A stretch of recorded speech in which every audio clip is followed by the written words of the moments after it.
आज का लेक्चर जो इम्पोर्टेंट इकोनॉमिक आंकड़े हैं, जो महत्वपूर्ण आंकड़े हैं अभी के, उन पर आधारित है और मेनली आंकड़े लिए गए हैं बजट, जो करंट बजट पास हुआ है उसी से। ज्यादातर जो डाटा है वो इकोनॉमी की ही रिलेटेड है, पर हम ये देखेंगे कि इनका अदर जो सब्जेक्ट के क्वेश्चंस हैं लाइक पॉवर्टी, एजुकेशन, हेल्थ, उन सब में यूज कैसे करेंगे और कुछ जो ये आंकड़े हैं इनके आधार पर कुछ स्ट्रॉन्ग आर्ग्यूमेंट, स्ट्रॉन्ग पॉइंट्स कैसे बनाएंगे अदर सब्जेक्ट के लिए भी। तो ये हमारा मोटिव है आज का, आज के क्लास का, कि आपको महत्वपूर्ण आंकड़े पता होना चाहिए और दूसरी बात जो अदर सब्जेक्ट्स हैं like rural development, energy, education, health, इन सब में आप इन्हीं आंकड़ों का अच्छे से उपयोग करें। ठीक है। फर्स्ट है जीडीपी का साइज हमको पता होना चाहिए स्टेट का। This is around 9.5 lakh crore, 9.5 lakh crore का जीडीपी है स्टेट का करंट प्राइस पर। करंट प्राइस और बेस प्राइस, कांस्टेंट प्राइस, ये आपको पता है इकोनॉमी में। ठीक है। तो लगभग 9.5 लाख का जीडीपी है, तो एक पता होना चाहिए। कहीं भी यूज कर सकते हैं। मध्य प्रदेश में गरीबी, मध्य प्रदेश का ग्रोथ, मध्य प्रदेश बीमारू स्टेट, मध्य प्रदेश में संभावनाएं, है ना, इन सब में इस प्रश्न को यूज कर सकते हैं। जहां भी मध्य प्रदेश का एंगल दिखाना है, कहीं भी पोटेंशियल दिखाना है, ग्रोथ पोटेंशियल, ठीक, फ्यूचर पोटेंशियल दिखाना है, साइज दिखाना है कि भाई जीडीपी इस तरह का है, तो वहां पर इस आंकड़े को यूज कर सकते हैं। 4.7% हायर रहेगी, ग्रोथ रेट रहेगी 1920 की तुलना में, 19-20 की तुलना में 20-21 में। ये 20-21 का आंकड़ा है। ठीक है। 20-21 में लगभग 4.7% ग्रोथ रहेगी। टोटल एक्सपेंडिचर भी बढ़ेगा 4.7 के रेशियो से। एजुकेशन, शिक्षा, खेल, कला, संस्कृति में सबसे ज्यादा बजट का वृद्धि की गई है। अलोकेशन नहीं, वृद्धि। जो ग्रोथ है वो सबसे ज्यादा हाईएस्ट अलोकेशन किया गया है इसमें, सॉरी, है ना। सबसे ज्यादा जो बजट आवंटित किया गया है, जो फंड आवंटित किया गया है, वो शिक्षा को, खेल को, कला और संस्कृति को, इन पर विशेष बल दिया गया है। तो हम कहीं भी कला, संस्कृति, पर्यटन, इन सब प्रश्नों में इसका यूज कर सकते हैं। कंक्लूजन में इसका यूज कर सकते हैं कि मध्य प्रदेश गवर्नमेंट ने भी सही डिसीजन लेते हुए इस सेक्टर को बूस्ट करने का प्रयास किया है, बूस्ट करने का प्लान बनाया है और ऐसे एफर्ट किए जा रहे हैं। तो हम कंक्लूजन में ये यूज कर सकते हैं, ये वाला स्टेटमेंट, कि सबसे ज्यादा बजट आवंटित किया गया है इन सेक्टर्स को। ठीक है। अगला पॉइंट आता है कि एनर्जी सेक्टर में सबसे ज्यादा कटौती की गई है एनर्जी सेक्टर में। तो ये भी एक बहुत ही ये नेगेटिव पॉइंट है कि लगभग 27% डिक्रीज किया गया है बजट अलोकेशन को। तो आप ये नेगेटिव पॉइंट में लिख सकते हैं। ठीक है। और ये बता सकते हैं एनर्जी वाले क्वेश्चंस में कि नहीं, सरकार को इस पर ध्यान देना चाहिए, एनर्जी सिक्योरिटी इंश्योर करनी चाहिए। एनर्जी सिक्योरिटी के बिना डेवलपमेंट या इकोनॉमिक एक्टिविटीज को हम नहीं बढ़ा सकते, एक्टिविटीज को नहीं बढ़ा सकते। एक आप ये भी बोल सकते हैं कि चूंकि मध्य प्रदेश एक एनर्जी सरप्लस स्टेट है, ये इलेक्ट्रिसिटी एक्सपोर्ट करता है, तो उस कारण से भी इन्होंने बजट वो किया है, क्या बजट में कटौती की है, उस कारण से भी। तो आप ये भी बता सकते हैं कि ये कारण है। लेकिन आप यहां इस चीज को बता सकते हैं कि रिन्यूएबल एनर्जी, ठीक है, इन सब में बल दिया जाना चाहिए था, इन सब में फोकस किया जाना चाहिए। तो 2-3 पॉइंट हम कर सकते हैं कि इसमें एक तो रिन्यूएबल एनर्जी के रिसर्च में बल दिया जाना चाहिए था, एक एनर्जी सरप्लस वाला पॉइंट हम यहां इस पॉइंट से समझ सकते हैं। अगला है रेवेन्यू डेफिशिट। तो इस तरह से ये पॉइंट हम यहाँ पर यूज कर सकते हैं। अगला पॉइंट है रेवेन्यू डेफिशिट। रेवेन्यू डेफिशिट, ठीक है, राजस्व घाटा। तो लगभग 1.8% का राजस्व घाटा है। टारगेट जो था वो 0.08 का था, ठीक है। तो रेवेन्यू डिफिशिट, तो इससे हम ये बता सकते हैं कि टारगेट 0.08 का था, ठीक है, लेकिन अभी रेवेन्यू डेफिशिट इतना है। तो जैसे 1.8 का, तो कोविड इंपैक्ट हम बता सकते हैं, ठीक है, आपदा का प्रभाव। फिर हम बता सकते हैं कि जैसे राजस्व रेवेन्यू डेफिशिट होता है कि सरकार ने जितनी आवक की और सरकार ने जितना खर्च किया उसका बैलेंस, इसका जो पुराना उधारी है उसका ब्याज है, उन सबका कोई प्रभाव नहीं पड़ता है। तो गवर्नमेंट की एफिशिएंसी बताता है, ठीक है, गवर्नमेंट ने फाइनेंशियली कितना एफिशिएंट काम किया, ठीक। तो आप बता, ये आंकड़ा आप वहां पर यूज कर सकते हैं और कोविड में भी आप यूज कर सकते हैं। और आप कहीं भी ये आर्ग्यूमेंट दे सकते हैं कि राजस्व घाटा बढ़ा है इसलिए भी सरकार पर दबाव बढ़ा है ना। ये राजकोषीय घाटा है जो लगभग 5% इस साल रहने वाला है, जबकि एफआरबीएम एक्ट में इसे 3.3% का होना था। एफआरबीएम एक्ट में इसे 3.3% होना था। इसको डिटेल में हम आगे देखेंगे। लार्जेस्ट जो सोर्स है रेवेन्यू का वो स्टेट जीएसटी है, वो भी 16.5% से डिक्रीज हुआ है। तो लार्जेस्ट जो सोर्स है वो भी हम बता सकते हैं। तो जैसे जीएसटी का जब प्रश्न, बहुत ज्यादा संभावना है कि जीएसटी का प्रश्न आएगा इकोनॉमी में, ठीक है, तो वहां पर हम ये स्पेसिफिक आंकड़े यूज कर सकते हैं, ठीक है, कि चूंकि यद्यपि ज्यादातर जो लार्जेस्ट सोर्स है वो तो स्टेट जीएसटी है, लेकिन इसे सही से इंप्लीमेंट किया जाना चाहिए। क्यों? क्योंकि अभी भी रेवेन्यू में कितना परसेंट, 16.6% का डिक्रीज हुआ है। तो हम एक ऐसा नहीं हवा में आर्ग्यूमेंट करेंगे, हम एक रियल आर्ग्यूमेंट दे सकते हैं और उसके साथ फैक्चुअल बैकअप दे सकते हैं, फैक्ट हम डाल सकते हैं ताकि हमारी बात को एक ऑथेंटिसिटी मिले। जो ग्रोथ रेट है कांस्टेंट प्राइस पर, ठीक है, वो देखेंगे हम अलग अलग सेक्टर का। कंट्रीब्यूशन देखेंगे, जैसे ये जीडीपी का जो पाई चार्ट हम यहाँ पर बना सकते हैं कि अलग अलग सेक्टर का क्या जीडीपी ग्रोथ रेट है। जैसे ये देखो, तो ये है एग्रीकल्चर का जीडीपी में कंट्रीब्यूशन है अराउंड 35% एग्रीकल्चर का, ठीक है, मैन्युफैक्चरिंग का 24% और सर्विस सेक्टर 41%। तो ये भी हम यहाँ आर्ग्यूमेंट दे सकते हैं कि जैसे एक पाई चार्ट हम बना सकते हैं ऐसा, 35, 24 है ना, और ये 41% का, इस तरह से सर्विस सेक्टर, एग्रीकल्चर और मैन्युफैक्चरिंग। देखिए ये है ग्रोथ रेट, ठीक है, 81% है सर्विस सेक्टर में, मैन्युफैक्चरिंग में है 4.6% लेटेस्ट जो है, और एग्रीकल्चर में है 7.7% जो ग्रोथ रेट है। तो ये हम बता सकते हैं जैसे कि मध्य प्रदेश का एग्रीकल्चर सेक्टर बहुत ही अच्छा परफॉर्म कर रहा है। क्यों? क्योंकि जैसे नेशनल लेवल पर 4% एक्सपेक्ट की गई है एग्रीकल्चर का ग्रोथ रेट, जबकि मध्य प्रदेश तो 7.7% से ग्रो कर रहा है, ठीक। और यह है कंट्रीब्यूशन, ये कंट्रीब्यूशन है कि इस तरह से कंट्रीब्यूशन रहा है। एक मिनट, ठीक है। तो ये हम यहाँ पर ग्रोथ रेट बता सकते हैं। हम बता सकते हैं कि मध्य प्रदेश का कृषि सेक्टर अच्छा ग्रो कर रहा है, ठीक है, और सर्विस सेक्टर तुलनात्मक रूप से कम है, और सर्विस सेक्टर का परसेंटेज ज्यादा, मतलब इसमें बढ़ने की बहुत संभावना है। नेशनल लेवल पर भी, नेशनल के कंपैरिजन पर भी बढ़ने की ज्यादा संभावना है। तो इस तरह का हम यहाँ आर्ग्यूमेंट दे सकते हैं, ठीक। ऐसे ही मैन्युफैक्चरिंग सेक्टर का भी हम दे सकते हैं। अगला अपन देखते हैं इसमें, ठीक, अगला चलते,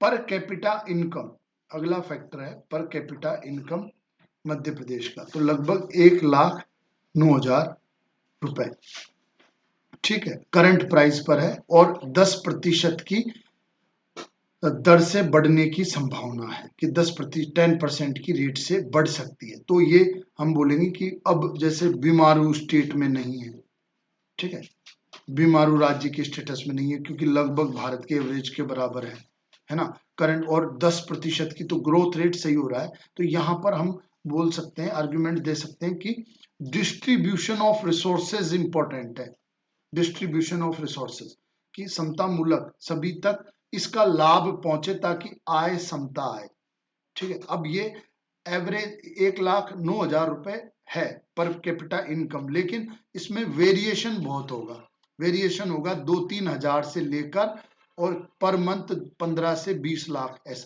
ऐसे वेरिएशन हो सकता है, तब जाके 1,09,000 पे आया है।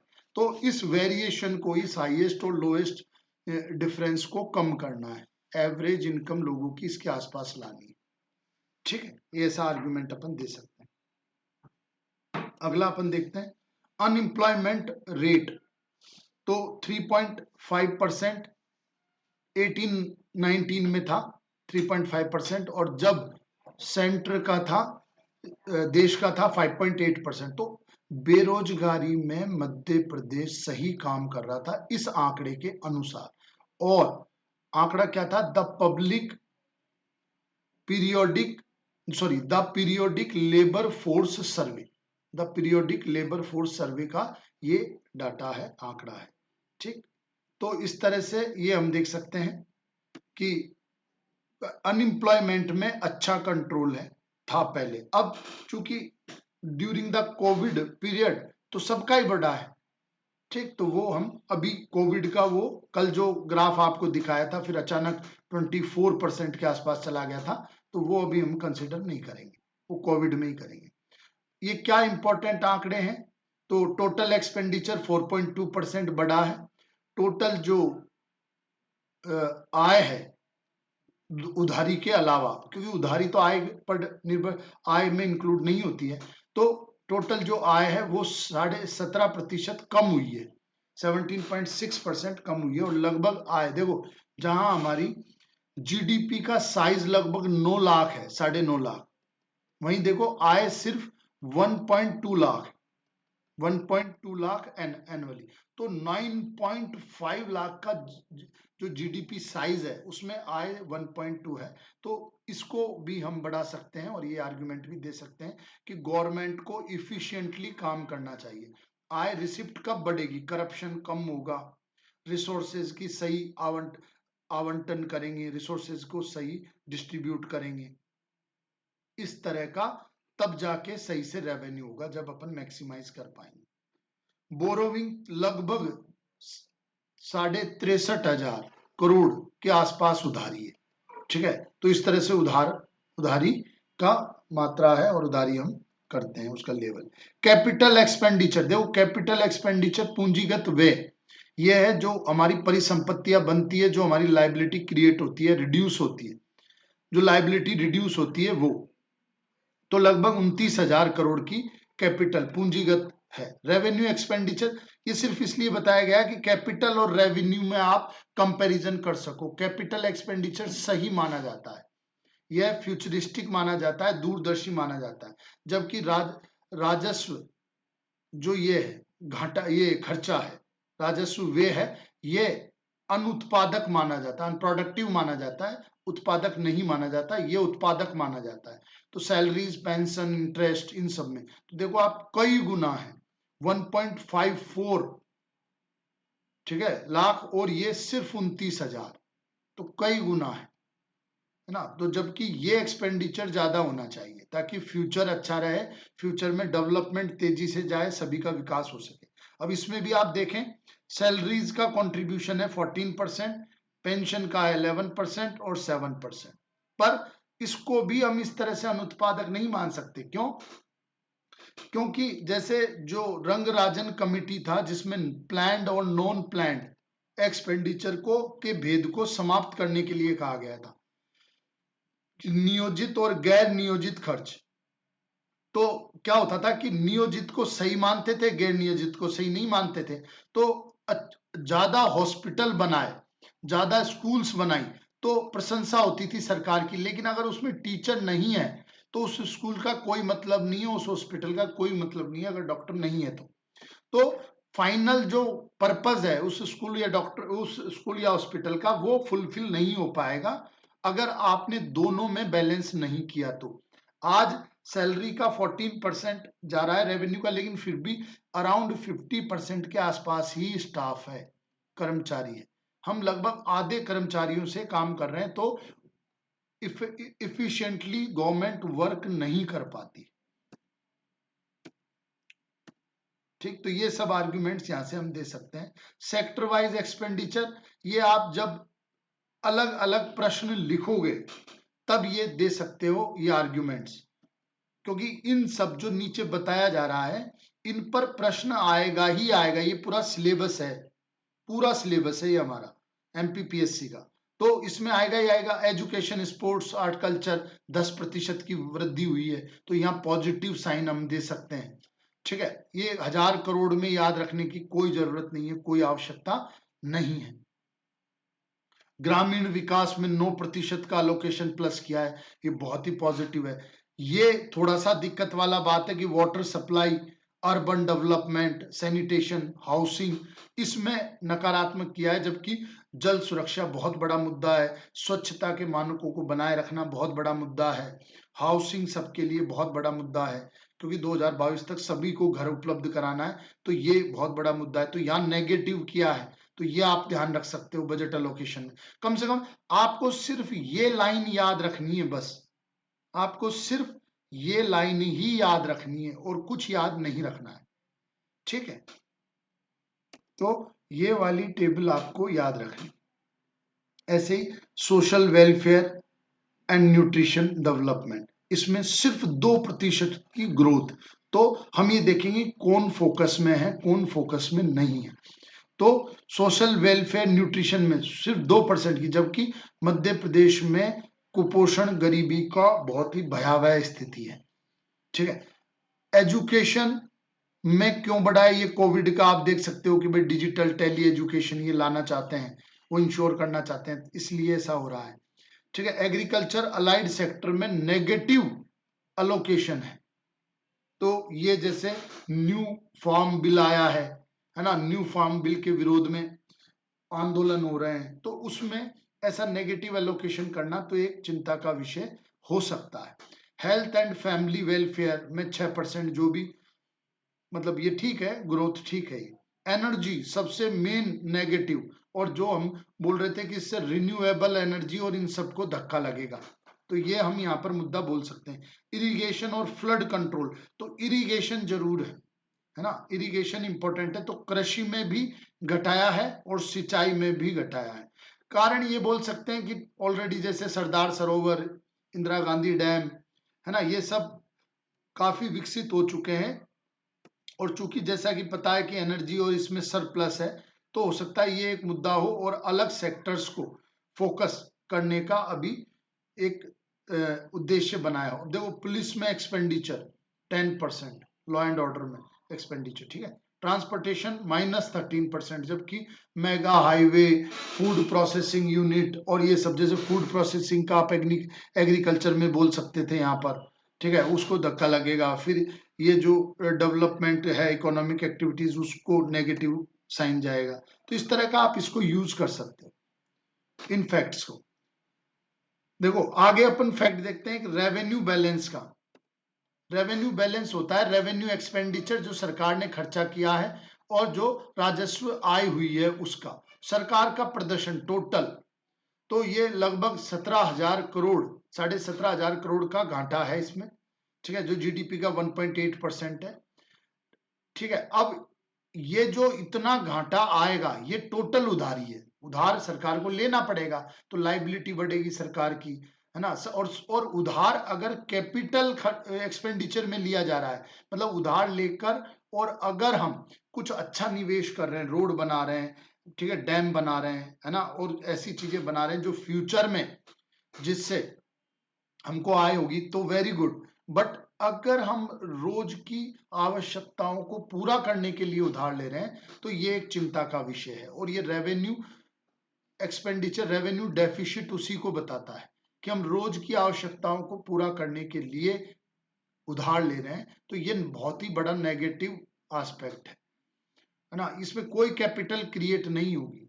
और ये 14th फाइनेंस कमीशन ने कहा था कि ये एलिमिनेट होना चाहिए, ये जीरो होना चाहिए। तो आप यहाँ पर मध्य प्रदेश का राजस्व प्रदर्शन, मध्य प्रदेश की आर्थिक स्थिति, मध्य प्रदेश के रेवेन्यू जनरेशन और 14th फाइनेंस कमीशन जैसे आर्ग्यूमेंट्स को यूज कर सकते हो और आंसर को सॉलिड बना सकते हो इसका उपयोग करके। फिस्कल डेफिसिट टोटल एक्सपेंडिचर, चाहे बोरोइंग से हुआ हो, चाहे कुछ जो पहले हमने लोन दे रखे हैं उनसे आई हुई हो, किसी भी तरह की आई हुई हो, वो टोटल एक्सपेंडिचर और टोटल रिसिप्ट का डिफरेंस है। लगभग 47,000 करोड़ का ये है, 5% जीडीपी का। FRBM एक्ट, आप इस शब्द को यूज करोगे मेंस के आगामी पेपर में, इसको 14th फाइनेंस कमीशन को, है ना। तो 3% की लिमिट रखी थी लेकिन अलाउ कर दी गई है ना, ठीक है, अलाउ किए 5%। वो ये अपन आगे देखेंगे। देखो, कोविड के दौरान इसको अलाउ किया गया है। क्या? कोविड पेंडेमिक में सेंट्रल गवर्नमेंट ने अलाउ किया है कि ठीक है, राज्य जा सकते हैं 3% से बढ़कर 5% तक डेफिसिट अलाउ किया है उन्होंने, चूंकि आपदा आई है इसलिए। अब इसको भी सेंट्रल गवर्नमेंट ने स्पेसिफिक किया है कि आप किस किस में बढ़ा सकते हो। तो 1% बढ़ा, जैसे हमारा 3.5% था तो 4.5%। तो इसमें 0.25%, इसको 4 भागों में बांटा, 1% को डिवाइड किया 4 भागों में। और ये 4 प्रदर्शन उसमें देखे गए। क्या क्या? एक तो one nation one ration card में अगर आपने सही प्रदर्शन किया है तो आप आपके डेफिसिट को इतना बढ़ा सकते हो। One nation one ration card, तो माइग्रेशन, सभी जगह खाद्य सुरक्षा, ये सब सुनिश्चित करने के लिए। तो सरकार देखो, केंद्रीय सरकार अगर किसी योजना को विशेष रूप से लागू करना चाह रही है, अगर राज्यों का उस पर समर्थन चाह रही है, तो उसके लिए राजकोषीय छूट दे सकती है ना। राजकोषीय छूट दे सकती है। तो यहाँ पे दिया है कि 0.25 आप बढ़ सकते हो अगर इस योजना को आप सही से लागू करते हो। तो ईज ऑफ डूइंग बिजनेस, ताकि आपका फ्यूचर सिक्योर हो। आप यहाँ पर व्यापार का अच्छा वातावरण बनाओगे तो आप बहुत अच्छा रेवेन्यू जनरेट होगा और कल को स्टेट अच्छी दशा में जाएगा। तो ईज ऑफ डूइंग बिजनेस के लिए 0.25 उन्होंने रखा कि आप इतना राजस्व, राजकोषीय बढ़ा सकते हो, राजकोषीय घाटा। 0.25% बहुत ज्यादा होता है जब 5% 47,000 करोड़ है। तो पावर डिस्ट्रीब्यूशन में अगर आपने सभी तक विद्युत पहुंचा दी, क्योंकि बिना पावर डिस्ट्रीब्यूशन के ईज ऑफ डूइंग बिजनेस भी नहीं होगा, एग्रीकल्चर भी अच्छे से काम नहीं कर पाएगा। तो अगर आपने पावर डिस्ट्रीब्यूशन में सही काम कर लिया तो भी 0.25 बढ़ा सकते हो आप। अर्बन लोकल बॉडी का रेवेन्यू 0.25 बढ़ा सकते हो अगर आप उसमें का रेवेन्यू बढ़ाने का प्रयास कर रहे हो। और अगर आपने ये सब अचीव कर लिए तो आप ओवरऑल 0.5% की आपको छूट दी जाती है, वो परमिट किया जाता है। तो इस तरह से 3 से 5% आप जा सकते हो फिस्कल डेफिसिट में। ये FRBM एक्ट का उल्लंघन नहीं माना जाएगा, ठीक है। फिर देखो, आउटस्टैंडिंग लाइबिलिटीज क्या है, आज कितनी देयता है मध्य प्रदेश के ऊपर। तो आउटस्टैंडिंग लाइबिलिटीज होती हैं जो अब तक वर्ष दर वर्ष हमने उधार लिया है, उससे हमारे ऊपर कितनी उधारी है। तो टोटल जीडीपी का लगभग 29% है। जीडीपी का लगभग 29%, जो एक सही रेंज है, फेयर रेंज है, कोई बाहर नहीं जा रहा है। लेकिन फिर भी ये देश के राज्यों के एवरेज से ज्यादा है। अन्य देश के जो 29 राज्य हैं, जो उनका एवरेज है वो 24.6% है।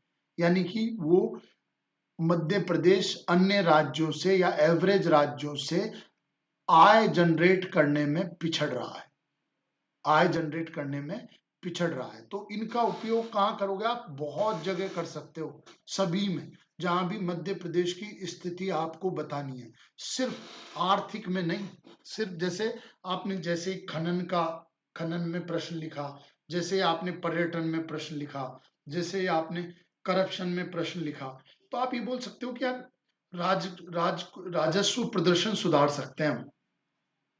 ठीक है, मतलब इन सबसे टोटल आय बढ़ा सकते हैं मध्य प्रदेश की और इन सब की। तो आप ये बोल सकते हो कि जीडी अभी प्रदर्शन अच्छा नहीं है, तो राजस्व सुदृढ़ता आना चाहिए प्रदर्शन में। रेवेन्यू डेफिशिएट और फिस्कल डेफिशिएट कैसे ग्रोथ किया है अभी तक, राजकोषीय ब्लू वाला है। तो देखो आप, एक इसमें पॉजिटिव चीज ये थी कि जब रेवेन्यू प्लस थे हम लोग 19 में, रेवेन्यू प्लस थे, है ना, तब भी वो बढ़ा है क्या, फिस्कल डेफिशिट बढ़ा है। क्यों? क्योंकि पेंडेमिक है, आपदा आई है, इसलिए। अब आगे इसको इस तरह से कम करने का है। ठीक है, आगे इसको इस तरह से कम, देखो इसको जीरो करना है रेवेन्यू को, जो 14th फाइनेंस कमीशन ने कहा भी है कि सरकार अपना खर्चा तो कम से कम खुद निकाले, यानी कि खर्चा मतलब सैलरी, पेंशन, इंटरेस्ट रेट, ये तो सरकार खुद जनरेट करे, इसके लिए भी सरकार उधार ना ले। ठीक है, और राजकोषीय घाटे को धीरे धीरे कम करे और उसको 3% के पास लाए। तो 23-24 में ये टारगेट है 23-24 के लिए। तो ये भी आप आंकड़े के रूप में यूज कर सकते हो कहीं भी। ठीक है, आगे है कि आउटस्टैंडिंग लाइबिलिटीज किस तरह से बढ़ी है, जो उधारी है वो किस तरह से बढ़ी है। ठीक, तो ये इस तरह से है, 23.9% से 32.1% तक उधारी हमारी गई है, बढ़ रही है। अब ये जो अगला वाला जो मैप है ये बहुत ही इंपॉर्टेंट है और इसका आप उपयोग करोगे ज्यादातर केसेस में। ठीक है, इसका आपको उपयोग करना है हर सवाल में लगभग, ये आप ड्रॉ कर सकते हो। देखो एजुकेशन का प्रश्न आएगा ही आएगा, एजुकेशन का। तो एजुकेशन में एक्सपेंडिचर किस तरह से बढ़ा है, ठीक, वो अपन बता सकते हैं किस किस तरह से एक्सपेंडिचर, बजट आवंटन है ये, बजट आवंटन तो इस तरह से गया है। हेल्थ में किस तरह से एक्सपेंडिचर चेंज हुआ है, अभी 7.1। तो आप ये ग्राफ खींच सकते हो आप। ठीक है, कि भाई समय के साथ तो ये कम हुआ है ना कि बढ़ा है, जबकि बढ़ना चाहिए। एग्रीकल्चर में, सॉरी, हेल्थ का है ये, हेल्थ का ये वाला है कि ये हेल्थ में 5.3 गया है 4.5 से, 4.5 से लगभग 5.3, तो हेल्थ में बढ़ा है। एग्रीकल्चर में कम हुआ है और इस साल भी कम हुआ था, लगभग 25% हमने देखा था कि बजट आवंटन कम हुआ था। तो टोटल बजट का इतना, तो 7.1% तो एग्रीकल्चर में कम हो रहा है। जबकि एग्रीकल्चर में सस्टेन करने के लिए पंजाब हरियाणा के लेवल पर आने के लिए हमको निरंतर आय बढ़ानी होगी, निरंतर आय को बढ़ाना होगा। फिर है रूरल डेवलपमेंट में हमारा प्रदर्शन कैसा है। तो रूरल 6.2 से 6.2 बीच में हमने बढ़ाया रूरल डेवलपमेंट में, इस बार भी बढ़ाया है, लेकिन ओवरऑल में लॉन्ग टर्म में घटा है। अब संरचना निर्माण में हम किस तरह से आगे बढ़े हैं वो भी इससे हम बता सकते हैं। तो ये ग्राफ काम आएगा आपको अगर आपके पास कोई वैल्यू एडिशन की चीज नहीं है संबंधित उत्तर में, तो आप ये कम से कम उस क्षेत्र से संबंधित वे को हम बता सकते हैं ग्राफ खींचकर। और जो बहुत अच्छा पॉइंट होता है, वो कोई सामान्य पॉइंट नहीं होता है, बहुत अच्छा पॉइंट होता है, और उससे ये दिखता है कि आपको पता है कि इस सेक्टर में सरकार की नीति क्या रही है, सरकार का दृष्टिकोण क्या रहा है। तो ये बहुत ही अच्छा वैल्यू एडिशन होगा अगर आपने ये ग्राफ प्लॉट किया। तो एक ये 3 और 2 5 प्लॉट ग्राफ हैं, पांचों के पांचों आप आगामी मेंस में यूज कर सकते हो, बिल्कुल पांचों के पांचों आप यूज कर सकते हो। तो ये सबसे इंपॉर्टेंट ग्राफ है ये। और जहां आपको आंकड़ों की कमी आ रही है, जहां आपको लग रहा है कि मुझे 3 नंबर मिलेंगे, 3.5 नंबर मिलेंगे, मैं 4 4.5 पे कैसे जाऊं, वहां आप बीच में ये ग्राफ प्लॉट कर सकते हो, एक छोटे से एरिया में ये ग्राफ प्लॉट कर सकते हो। उसका डेफिनेटली 1 नंबर का बूस्ट मिलेगा ही मिलेगा, 1 नंबर का बूस्ट उसका मिलेगा ही मिलेगा। तो आप ये पूरे ग्राफ आपको कैरी करने हैं, ठीक है, और उनको प्लॉट करना सीखना है, बार बार प्रैक्टिस करनी है। जो टेस्ट सीरीज आप दे रहे हो उसमें आपको इनको बार बार अभ्यास करना है। ठीक है।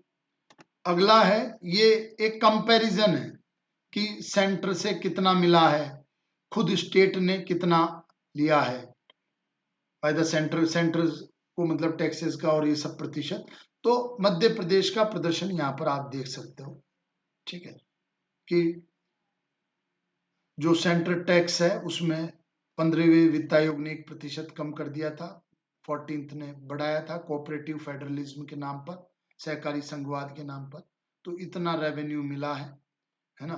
तो आप यहाँ पर देख सकते हो कि क्या टेंडेंसी रही है सेंट्रल गवर्नमेंट की मध्य प्रदेश के प्रति, स्टेट गवर्नमेंट की सेंट्रल गवर्नमेंट की मध्य प्रदेश के लिए प्रति कैसी रही है। तो लगभग बूस्ट ही किया है, क्योंकि सेम दल की सरकार है इसलिए।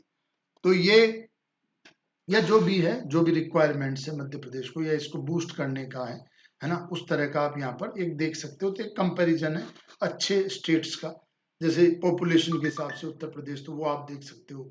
डेवलपमेंट के नाम पर महाराष्ट्र, गुजरात, वो आप देख सकते हो। लिटरेसी और इन सब के नाम पर केरला, तो उससे कंपेयर कर सकते हो। क्षेत्रफल के आधार पर राजस्थान, तो उससे कंपेरिजन आप कर सकते हो। तो ये कंपेरिजन है, रिलेटिव स्टडी है मध्य प्रदेश की अन्य राज्यों की तुलना। तो आज के लिए यही आंकड़े थे हमारे। कल हम लाएंगे या अगले लेक्चर में हम लाएंगे इंपॉर्टेंट एनजीओज, ठीक है, और जो इंपॉर्टेंट एग्जांपल्स है, इंपॉर्टेंट कुछ अचीवमेंट्स है, किसी ग्राम पंचायत ने अच्छा किया, किसी किसी एडमिनिस्ट्रेटिव ऑफिसर ने बहुत अच्छा किया, है ना, किसी सेल्फ हेल्प ग्रुप ने अच्छा किया। तो इस तरह के एग्जांपल्स हम अभी लाएंगे, ठीक है। अगले जो लेक्चर है तो वो भी ऐसे एग्जांपल्स रहेंगे, ऐसे फैक्ट रहेंगे जो आप सीधे आंसर में यूज कर सकते हो। एनजीओ, सेल्फ हेल्प ग्रुप्स, है ना, WHO की यहाँ पर या वर्ल्ड बैंक की, IMF की क्या क्या योजनाएं, क्या फंडिंग, फिर किसी ने लोकल लेवल पर कितना अच्छा, कोई भी एक्टिविस्ट है उसने कितना बढ़िया किया है, कैसे सुधार किया है, ये सब हम अगले लेक्चर में लाएंगे। Thank you very much.